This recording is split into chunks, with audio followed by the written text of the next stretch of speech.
Hi, this is Preeti. Welcome back in your favorite channel that is Easy Way to Learn with Preeti. I am Preeti, your host and educator. स्वागत है आप सबका आपके चहेते favourite channel पर।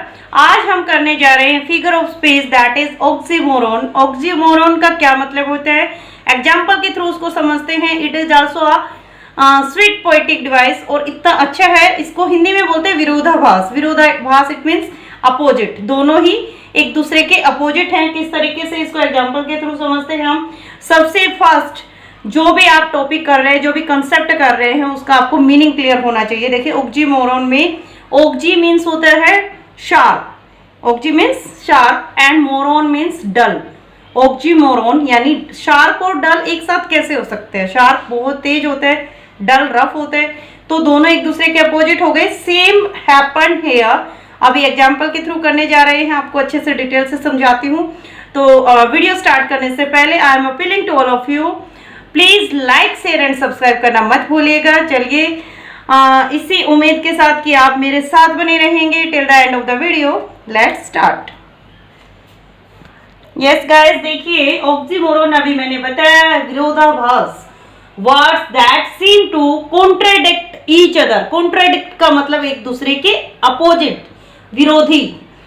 Contradict हो जाते हैं दो वर्ड एक ही लाइन में आपको मिलेंगे। जैसे अभी मैंने बताया ऑक्सी मीन्स शार्प, मोरन मीन्स डल, तो दोनों हो गए एक दूसरे के अपोजिट। सेम एग्जांपल्स में भी देखते हैं। It is an open secret, it is an open secret. अब एक बात बताइए मेरे को, जहां ओपन हो चुका है कोई भी बात, वो सीक्रेट कैसे रह सकता है। हो गए दोनों अपोजिट कि एक ओपन सीक्रेट है, खुला हुआ सीक्रेट है, खुला हुआ राज है, तो राज नहीं हो सकता। तो इस तरीके से सेंटेंस मिलेंगे आपको। ये एग्जांपल है ऑक्सीमोरन के। Next is I like a smuggler, he is the only honest thief. एक बात बताइए, जो ऑनेस्ट है, ईमानदार है, वो थिफ कैसे हो सकता है। यानी यहाँ पर he is the only honest thief, वो एक ईमानदार चोर है, केवल एक ईमानदार चोर है। तो यहाँ पर विरोधी दिखा रहे हैं एक दूसरे के, विरोधी। विरोधी वर्ड यानी विरोधाभास प्रकट करने वाले, that is oxymoron. Next example, he is clearly confused in his decision. वो क्लियर भी है, कंफ्यूज भी है। वेरी फनी, ये फनी है ऑक्सीमोरन जो है हमारा। He is clearly confused in his decision, वो अपने डिसीजन में ही कंफ्यूज है।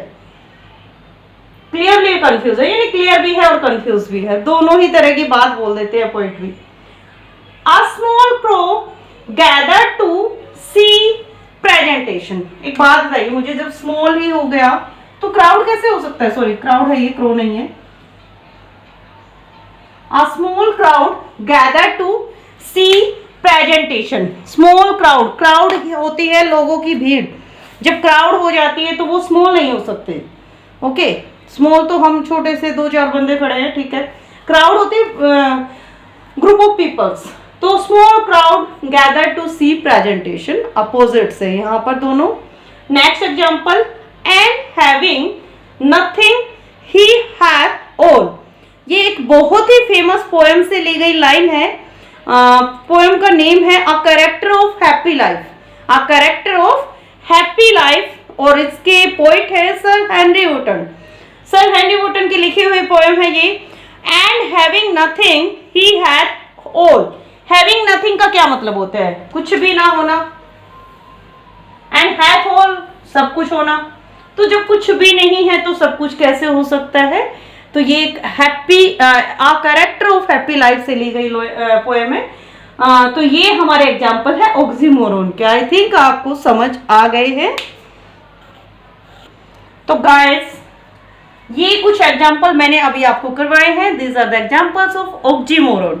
तो इसी तरीके के एग्जाम्पल्स को आप और भी अच्छे से डिटेल से पढ़ेंगे।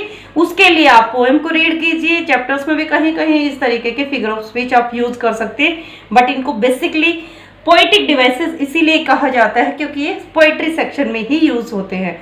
तो पोएम्स में यूज होने के लिए, पोएम में क्यों यूज होते हैं, पोएम की सुंदरता को बढ़ाने के लिए। जैसे हम लोग ज्वेलरी पहनते हैं, ज्वेलरी पहनने के बाद क्या होता है, ज्वेलरी से अट्रैक्टिव बनते हैं और ज्यादा मतलब सुंदर बनने के लिए पहनते हैं। सेम एज पोएम में पोइट जो हैं पोइटिक डिवाइसेस का यूज करते हैं पोइट्री को अपनी पोएम को बहुत ज़्यादा अट्रैक्टिव सुंदर बनाने के लिए, तो इनका यूज करना बहुत इंपॉर्टेंट है and these are very helpful also.